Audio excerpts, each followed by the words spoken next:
getting old, James. No reason why you think it's old. Skin's starting to break down. Yeah, that's what it is.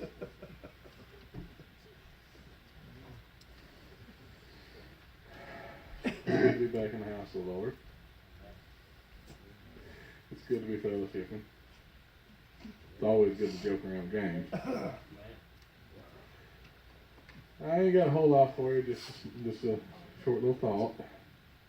I'll talk on this for a little bit, but if you have your Bibles with you, open it up to Daniel chapter 6.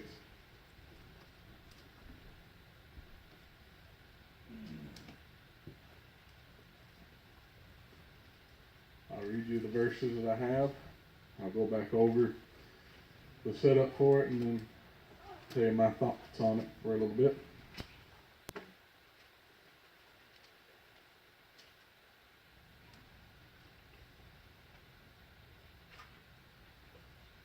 Daniel 6, starting at verse 18, it says, Then the king went to his palace and passed the night fasting. Neither were instruments of music brought before him, and his sleep went from him. Then the king arose very early in the morning, and went in haste unto the den of lions. And when he had come to the den, he cried with a lamentable voice unto Daniel.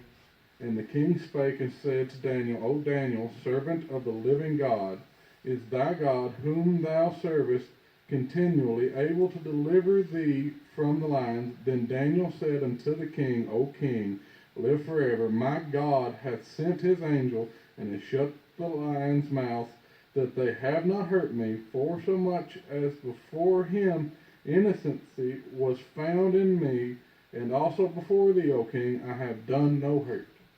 Let's pray. Dear Lord, Heavenly Father, we thank you for everything. I appreciate your name.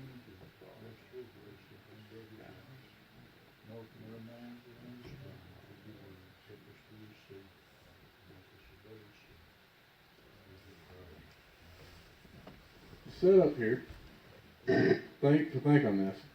What had happened was this king. Was this one Cyrus, was it, or was this a different? I can't remember his name. I'll have to go back and read it a little more. But this king was not a God-fearing king. I mean, he loved Daniel. He knew Daniel was wise. He knew Daniel was gifted in some way. But he was not a God-fearing king, because he went ahead and listened to his advisors and set forth a decree that no one should pray to anyone for a solid month unless it's to pray to him. And Daniel's answer for this conundrum, this little problem he was in, was, well, I'm going to go pray to God, and God will figure something out. And they got him thrown in the lion's den. And this king spent the night fasting and worried and praying for his friend because he loved Daniel. And this man who was not at the time, I'm thinking he was after this, it was not a God-fearing man, came and said, "Oh, Daniel, a servant of the living God." He declares God the living God, and it said, "Has the God you serve been able to deliver you?" Where am I going to go with this? We all face trials every single day of our lives. Some are simple. Some are massive. Some of us may face something huge in our lifetime. Some of us may not ever face anything bigger than, people being sick in our family. I said, we might not all have the story like, we were cast into a den of lions, or we were held at gunpoint and told, deny your religion. And I said, we might not have that, but we all face trials. Daniel had a massive trial here. He knew what was right. He'd done it every day. 3 times a day he prayed to the Lord. Every single day. He'd open up his window, he'd face Jerusalem, and he'd say his prayers. He would face where the temple was, and he would say his prayers to God because he knew God was important. And said he had a trial. Here come the king. Said, now, the Bible tells us, obey the law of the land, lest it go against God. And here come the law of the land. Said, you shall not pray anymore to any other God, to anything, to any rock, to any idol. You ain't praying to nothing unless you praying to the king.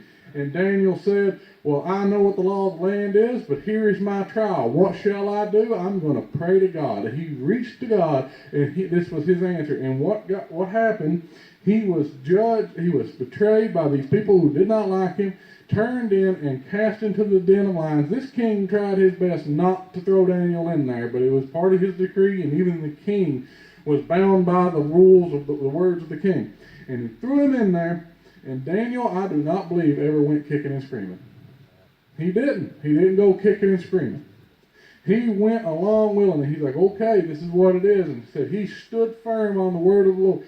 And then when he came through, what happened is this king came, he spent the night fasting, and he spent the night praying. And I bet it wasn't to any of the Assyrian gods, it wasn't to any of the gods of Babylon, it wasn't to any other god except that living God. He probably sitting there, oh God, that Daniel worships, can you hear me? My friend is in here. He probably prayed to him all night. And when he come, he said, oh Daniel, servant of the living God. Daniel went through this trial, but it wasn't for Daniel. This trial was for somebody else. It was because when we go through these trials, it's not for you. We can get that mentality. We can get the mentality of it. And there's a lot of people that had trials that kind of failed them. I mean, good men of the Bible that made it through with integrity, but they kind of failed them. You can go right back to Abraham, and Abraham traveling through. Abraham was righteous. Abraham believed God, and it was counted to him as righteousness. But he failed some things. He failed a couple. When God said, I'm going to protect you, I'm going to take you out to this land, I'm going to show you that I'm going to give you. He believed God. God's going to deliver this land. God's going to take all my enemies. He's going to take them all away. He's going to deliver this land. But while we're traveling through here, I want you to tell people that you're my sister so they don't kill me. He had believed that God was going to deliver him the land, but he did not. But he failed to stand firmly to believe that God would protect him to get there. And what kind of light did that stand for? When even the king, the Pharaoh at the time, who took his wife and was going to take him for himself, when God told him, said, no, that's somebody else's wife, and he returned him. So what light did that stand for? What light did that stand for that Pharaoh in his eyes towards this man? Said, well, you say that you're serving this God, but you don't trust him too much, do you? It's those little failures like that. Said Job went through possibly one of the worst trials I've ever seen in my life, and I wouldn't wish that on nobody. Over the course of a day, he lost his wealth, he lost all his livestock, he lost his children, and the only thing he was left with, and the devil made sure, was a nagging wife. Yeah, that was a joke, ladies, I'm sorry. But he lost everything. He said Job maintained his integrity. Job maintained his integrity, but Job got through this mentality of woe was me. Now what kind of life? His friends came and started accusing him. They started saying, well, what did you do to deserve this? And he started off firmly. I did nothing. But God is righteous. But then he fell down to this mentality of, oh, woe was me, and started throwing a self-pity party. And every one of us will throw these little pity parties. I know I've had them before. Oh, woe was me, I'm so sad. No, what can I do? And it's miserable. But what kind of light are you shining? Now, I say his friends had some respect, and they started thinking real highly right there that, maybe he's right about this, but I don't know. I'm going to keep pushing him a little farther. But when he started getting this woe is me mentality, and you start feeling sorry for yourself, and you start, curling up in the fetal position, sucking your thumb, thinking, and you start that mentality, people's going to start looking thinking, well, maybe he did do something to deserve this. Because he's pretty much just accepting it and laying down on it and just crying about it. That ain't what Daniel did. Daniel just like, okay, let's go.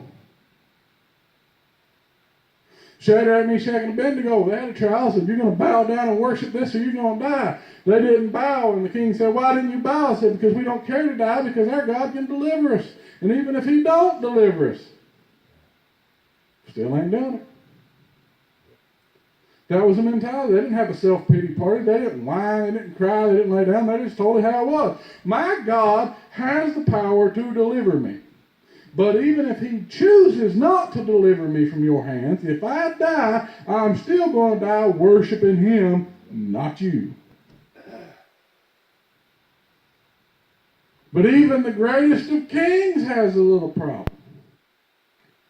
Even David who stood out on a battlefield when an entire army was afraid of this one man, and David stood out there and believed in God, said, God will deliver you into my hands. You come at me with sword and shield, but I come at you with the power of the Almighty, who stood against a giant who could fight armies and terrified entire nations.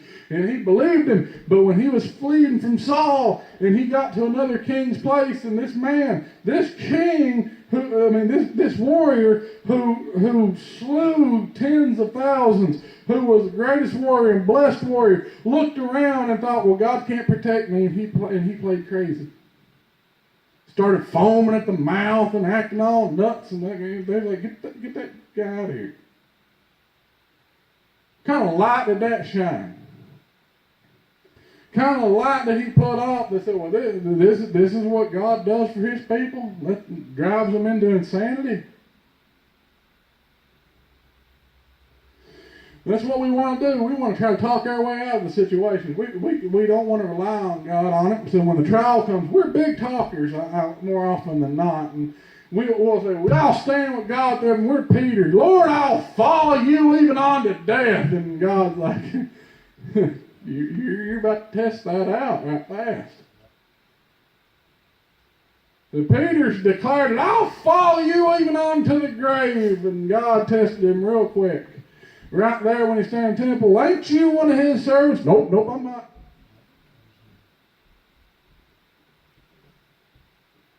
Wonder what happened if he'd stood there boldly. Yeah, he might have died, but I wonder what happened. Wow, this guy came marching in knowing he was going to die and declared himself a servant of this guy who was about to be executed. There might be something to this. Instead, you got a room full of people that didn't get the gospel until the Holy Ghost fell on them. And then, because the trials that you go through, like I said, are not for you. They're for somebody else. And we're guaranteed. Jesus said it best. He said, for the world will first hated me, they're going to hate you. And see, I'm going to break it down to you better than that. He said the world, and he meant the world.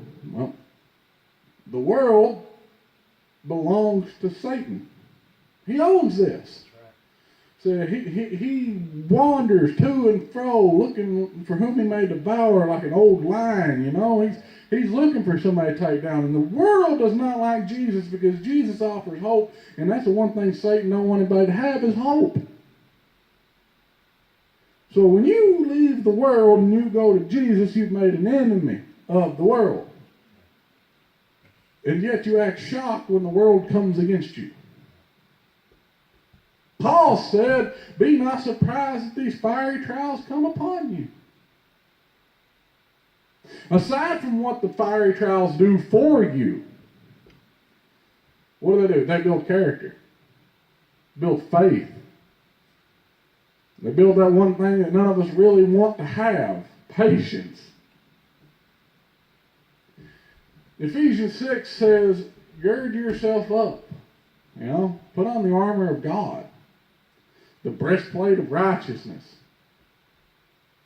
and the helmet of salvation, shield of faith, and a few more pieces of that armor.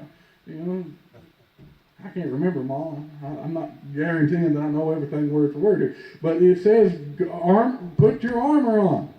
Now, why would God give the message through Paul? Put on your armor, because you're going to be attacked. So why then, if you're, it's like joining the military. I'm going to use a movie reference rather than actual military. So you get these movies all the time. These people, they join up and they go off and they fight and all of a sudden they scream, "I didn't sign up for this." Well, what did you think you were signing up for? They put you through basic training, teach you how to fight, teach you how to shoot a gun, teach you how to identify an enemy and hit him from a long distance. And then they tell you repeatedly, he's going to shoot back at you. And then you're in a hole somewhere, bullets flying. I didn't sign up for this. Yes, you did. If you have trials come up in your life, in the Christian life, and you are a Christian, and you have things that come against your Christian beliefs and Christian faith and stand against you, you can't sit on that pew hiding like you're in a foxhole going, I didn't sign up for this. Yes, you did. Amen. Right. Jesus said that you're going to be a light unto the world.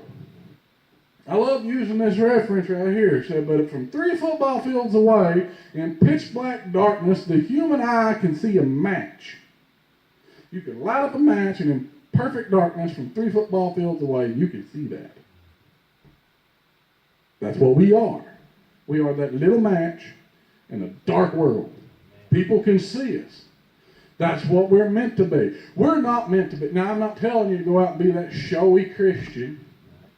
I'm not telling you ladies to put your hair up in buns, put on your skirts and long sleeves, and make sure that you go out there and act as Christian as can be and tell them other people, oh, girls, you guys are wearing pants, you're going to go to hell. You need to change that. Don't be a showy Christian. Don't be that guy Christian, who goes out there and, you have to wear khakis and slacks like that. You got to wear your white button-up shirt. Put your tie on. Make sure that your sleeves are perfectly buttoned. You can't wear any other kind of jewelry, or you can't do this, you can't do that, and then you're going to be a good Christian. No, those are things. That is not the type of Christian we're to be. I don't care if you got a bull ring in your nose. I don't care if you're covered in tattoos. I mean, come on. In a time when the high priest wore fine linens, and said, here come a dude out of the wilderness, all crazy, covered in honey, eating a little locust, wearing camel fur, going, you know what? Repent ye, because the kingdom of God is at hand. I don't care what you look like. There was something, he said, we might have dress codes within this church because of what kind of church we are. I said, but there's places in Africa that's hot. And there's men out there preaching the gospel in a pair of shorts because it's like 130 in the shade. I mean, come on, I don't care about your dress code. I don't care if you're covered in tattoos. I've got a few of them myself. He said, you got piercings all over your face. I don't mind that in the least bit. Even God, when he gave a description of beauty to Israel, he said, I'm going to put a ring in your nose. He said, I don't care about those things. What I care about is living the life truly. When you look at your enemy and say, bless them, Lord. When you can stand up in a trial and somebody looks and says, oh man, how are you getting through all this? All of this is coming down on you at one time. Say, well, because God is good. It's not how you look. It's not how you pretend to be. It's not going out and telling other people this is how it is and being self-righteous. It's truly living the life. If you're going through a trial and you go through it like Daniel, you just accept, this has came on to me. The Lord has allowed me to go into this storm. But if the Lord has allowed me to go into this storm, I'm going to look out onto the waves, because at any minute he's going to walk right on by and I'm going to be able to holler at him and he's going to come to me and he's going to calm this storm. So when you live a life under that mentality, you become that life. You are no longer that tiny little match at 3 football fields away. You are like this lighthouse at 2 feet away. The more you live it, the brighter you shine. The brighter you burn, the more people are going to notice, because you're watched. And what's the worst thing is you sit there and you preach, God's going to get you through it. So you see what other people are going through. God's going to get you through this. I know that he's going to bless your family. I know that your daddy just got diagnosed with cancer. I know he's going through chemo. But God's going to get you through this. But the first time something happens, you dead broke and bills come up. Oh, what am I going to do? There ain't no way out. I'm going to hit rock bottom. People just look and say, well, didn't you say rely on God? Well, God can't help me with this. I need the money by tomorrow. That's what too many Christians are like today. That's walking through Egypt and afraid that somebody will kill you for your wife. Tell them you're my sister.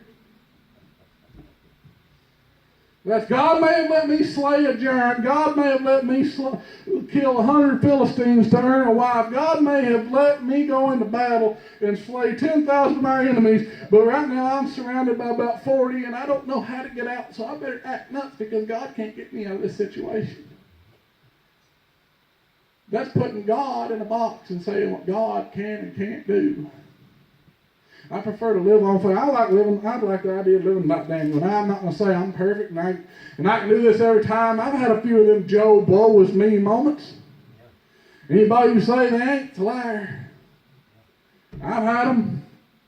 I'd like to be like Daniel. You can't do this. He said, you can't go to God. So they've tried this like me at work a few times. You can't talk about God. Watch me, I'll find a loophole. I found my loopholes. You can't talk God on the front desk. Okay? Did you ever read that book, Killing Jesus? It's got all this information about Jesus. Let me tell you what it says in that book. Josh, you can't do that. I'm telling them about a book. We're a library.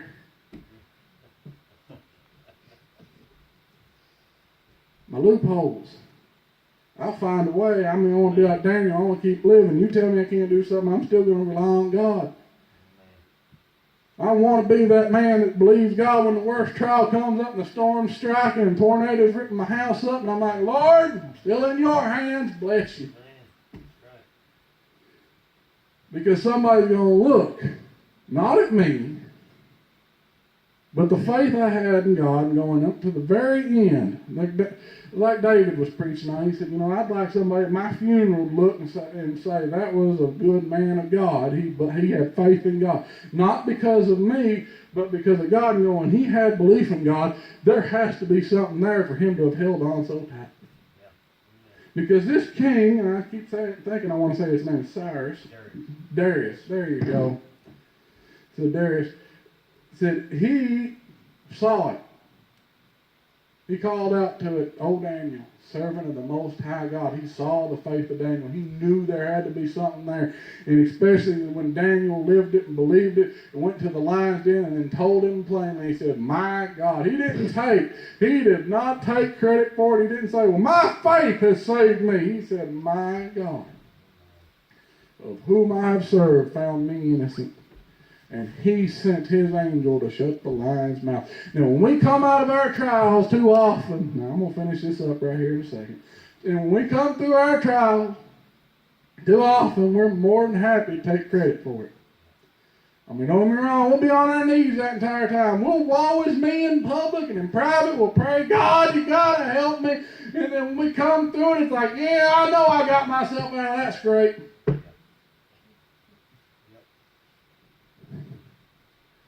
I got myself out, and God's looking and said, "You did what?"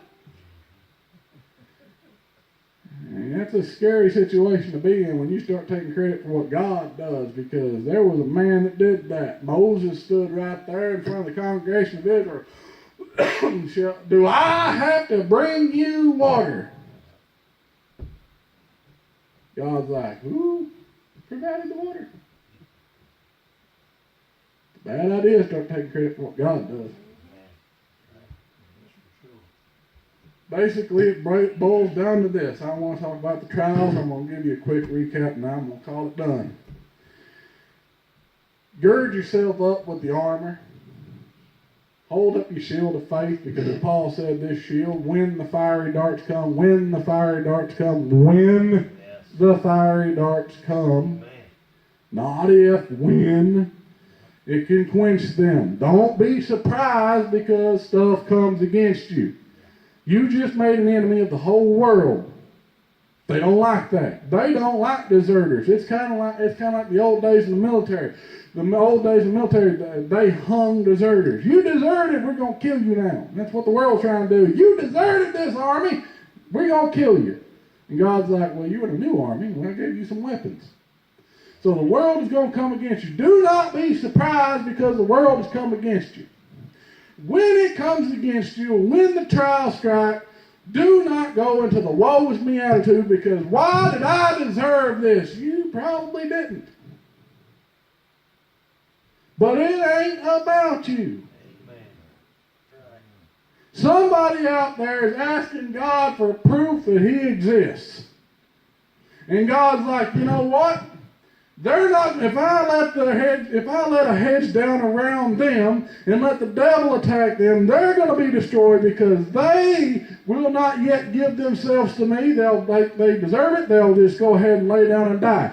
But if I let the hedge down around my man Daryl here, and I let the devil attack him, and let this person watch, as Daryl praises me through this, and then when I bring him out and he gives me praise for bringing him out, this person will be like, well, maybe that's the way to go.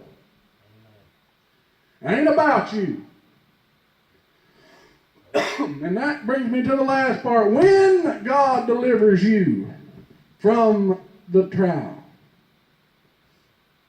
the first instinct is not, I got myself out of that scrape. You believe I got myself out of that? The better response is throw your hands up. How did you get through this? Only by the grace of God. Well, what do you mean? I mean, quite literally, that God graced me with the strength to hold on until He delivered me. And He delivered me is the only reason I got through this. Right, Josh. Come on. I want to be like Daniel. I won't be tossed to the lion den, no. I'm not saying that. But I want to be the one to stand up, no matter the trial, to realize that I'm not going to back down. I'm going to stand firmly for God. No matter what they do to me, I'm going to praise Him through it. And then when I get through it and they ask me how, the God I serve found me innocent.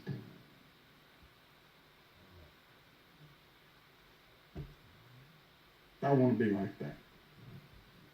Paul wasn't the least bit shocked when the things happened to him. You didn't hear him crying and moaning when they picked him up and they beat him. He let them know that it happened. He said, look, for the sake of the gospel, I've been beat at least 30-some times. They tried to stone me to death once. He wouldn't complain about it. He said, you know what, but God still brought me here. And now I'm going to Rome. And he told them what? They told him, they warned him, said, the man who goes to Rome, this is what, they took his belt and they bound themselves and said, this is what's going to happen to the man who goes back to Israel. And he said, well, I have to go back to Israel. Why? Because this is my way back to Rome. Paul stood in front of the most heinous of Caesars, the Christian hatingest man ever to rule Rome, Nero. And before this man, and before this trial, and it wasn't for Nero because Nero hardened his heart and refused to give in. It was not for Paul, but it was for those who watched and those who stood within the Senate, those who watched within the court, as he stood before this man who wanted nothing more than to kill Paul for his belief. And Paul looked and declared and say, God sent His Son down to be reparation for our sins. God's Son, Jesus Christ, is the only way into heaven. He is the Son of the living God. He preached them the Trinity. And He looked and said, you declare yourself a God, but you are not. And that was not for anybody else but those who watched the trial. And they knew that Paul was sentenced to death, and he ran to the chopping block and said, I've ran my race. He didn't cry, he didn't whine, he didn't whimper, he didn't plead for his life. He said, I've run my race, and now God shall reward me. That trial was not for Paul. Every hardship he went through, that was for everybody that watched. That's for us because we know what happened. I want that kind of faith. I want that kind of boldness. I want that kind of strength. And with that, that's all I got. James, you got anything like that too? But you, Joe. But you, Daryl. All good, Joe. Did you?